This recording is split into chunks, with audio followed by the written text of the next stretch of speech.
I feel like we should have like a patch notes theme. I can switch the music out for exciting stuff. But patch notes it is. Yeah, maybe we can activate the the new battle theme for patch notes time.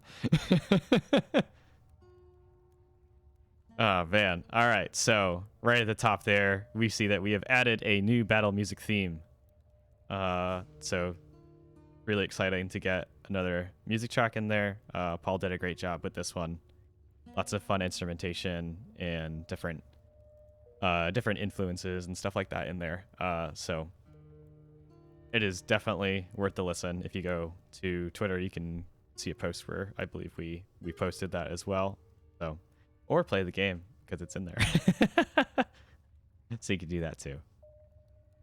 All right, so into gameplay stuff. So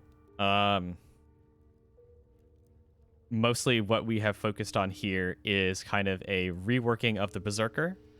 But also we took a few things with some of the other I would say original classes, so to speak, original heroes, and we just kind of moved them slightly. We kind of pushed them towards our current meta and current design philosophy. But mostly this is all about the Berserker, who has changed. Yeah, who has changed a lot. So let's go over that. I'll just go over the patch notes here, and then we'll go check that out in game actually. First, Bash now does less damage, but adds bonus damage if target is in the same row. And this is, you're going to see this a lot here. We kind of wanted to unify this character's design around that kind of row-based combat and them having an advantage if you're in the same row.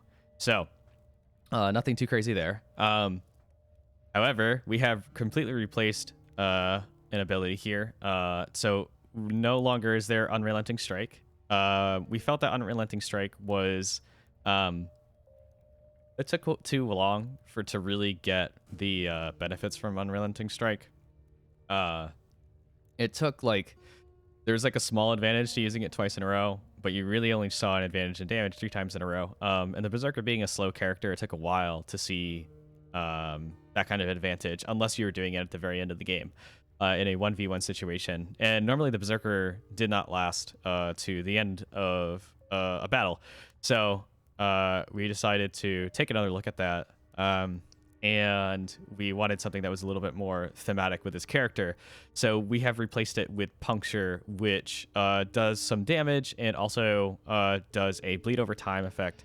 So this effect caused the affected character to kind of bleed out, take damage every single round until it takes its turn. And then from there, that character has the opportunity to stop that bleeding by not moving on that turn.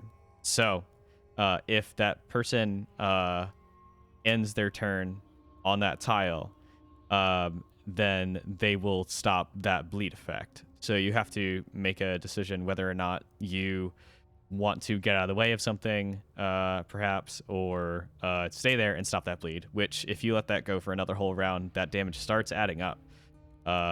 So this is also something that we'll see on another ability pretty soon. Going on to Trade Blows.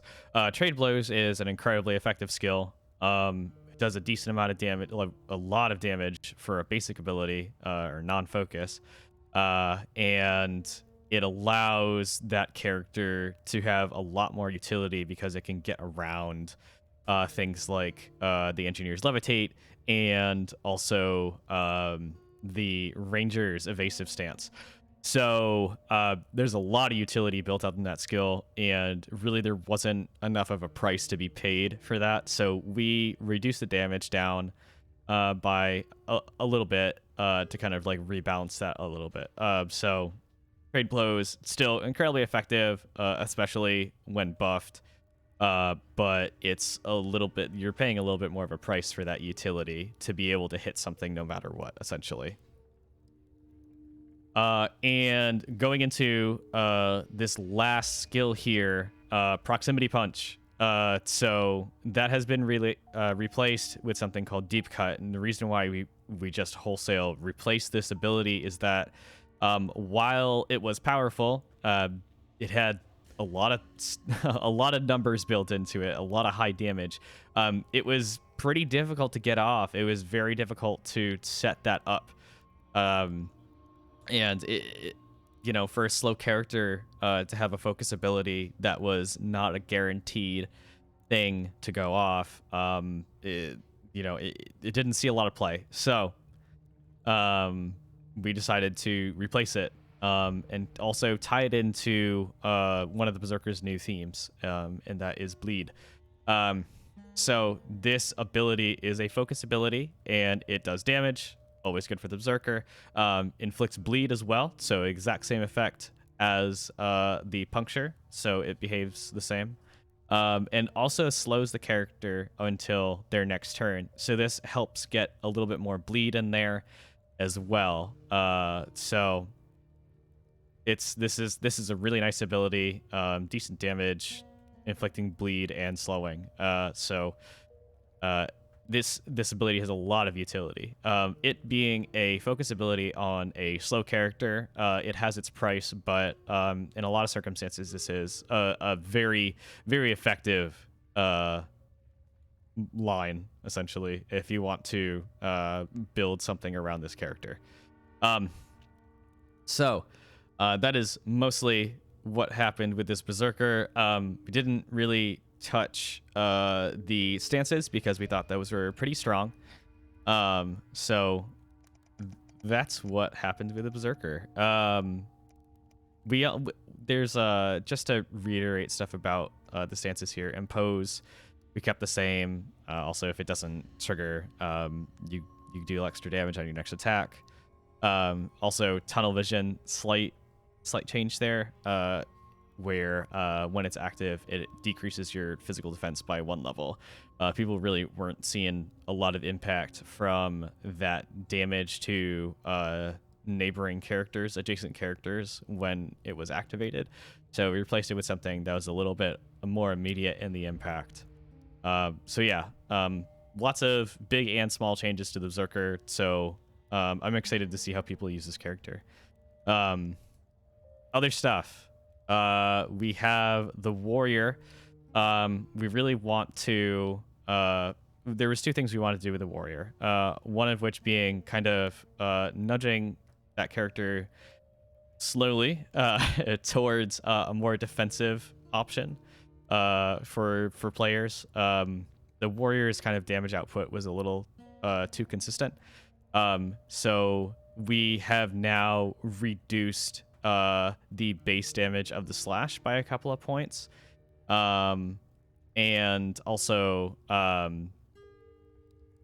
yeah, it's basically slash, and I believe we also reduced a little bit of the damage bonus from Sentinel stance as well. So we just shaved off a couple of points there, just to make it so that the warrior wasn't an incredible damage dealer as well. I mean, the warrior could still put out a decent amount of damage, especially for a tanky character, but we're slowly kind of positioning that character as a defensive character.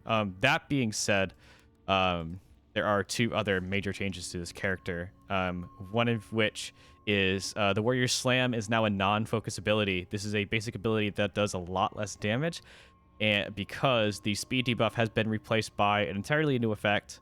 And what it does is when you hit the character that you have targeted, it prevents them from using a focus ability on their next turn. So very impactful, kind of a control-oriented move here. So yeah, there's a lot of things you could do with this, and I'm excited to see how it works out in actual like competitive play, because in some certain situations, this can be very effective in shutting down an opponent's strategy that kind of revolves around one character that uses a lot of focus but isn't protected. So definitely think about what your opponent's going to do before if you want to, if you think they're going to be using a focus oriented strategy, that is just one character that will use that focus, then definitely the warrior is a solid choice. You're not going to be dealing a lot of damage with a warrior, but the warrior is starting to bring a lot of utility to the fight as well now. So that's pretty cool. The other thing here is that the warrior shove has been kind of brought up to the new meta in terms of the effectiveness of focus abilities. We didn't really see too much shove. There were some edge cases where shove was being used as kind of like a second option to place characters in unfortunate areas, like putting them onto a trap or pushing them into environmental hazards. But it really wasn't doing that much damage, and especially was not doing enough damage to that secondary target if it hit that. So what we have increased the primary damage slightly, but we've also increased that secondary damage up as well. So we've kind of just like started to push that up a little bit, boost it. But I mean, the main utility from this is being able to shove a character on something else. However, now it does a little bit more damage as well. So there's a slight buff there. Speaking of bringing focus abilities up into a more effective place, Ranger's Explosive Round, the base and splash damage have both been increased by 2 points. So we're just doing some minor numbers tweaking to bring that closer in line with the effectiveness of other characters, kind of AoE, kind of what do you call it? AoE like focus abilities. So still maybe not as much damage as some other characters, but the Ranger has a lot of utility in other places, so we wanted to increase that a little bit. So last thing is that the Engineer's Return Fire Stance reaction can now trigger multiple times in the same combo. So if you are doing attacks in that same row, watch out, because you're going to start to take a lot of reaction damage from the Engineer, as they are going to be able to protect that row pretty well, or at least give you a price to pay if you target it. So that's a lot of changes around the edges, but mostly the Berserker and the Warrior have changed the most. So if you want to focus on something in particular, those are the things to take a peek and see how the Berserker fits into your strategies now. Might take a couple of tournaments, a couple of patches for people to recognize where the Berserker fits in. And to a lesser extent the Warrior, but mostly Berserker. But I'm sure we're going to be seeing some interesting strategies with the Berserker, and I definitely think the effectiveness of the Berserker, I don't think it's gone down. I'll just say that much. So we will see how the Berserker is being used today. But yeah, so let me know if you guys have any questions about anything. There's been a decent amount of changes in this patch. But yeah.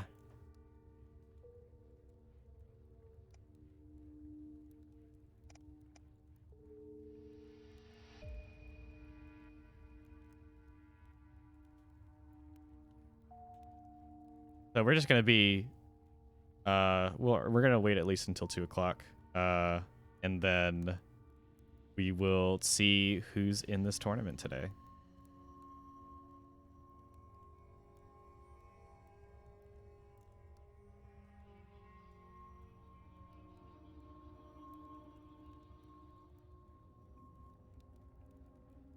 I think we'll have around 4 people, maybe? I think that's what we're looking at.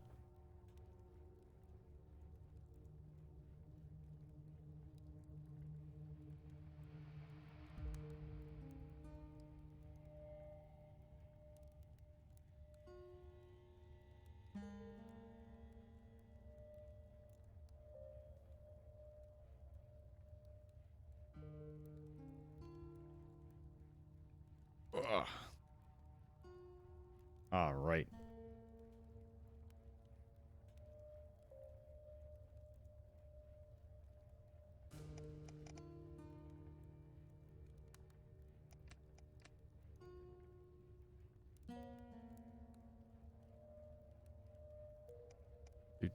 Do.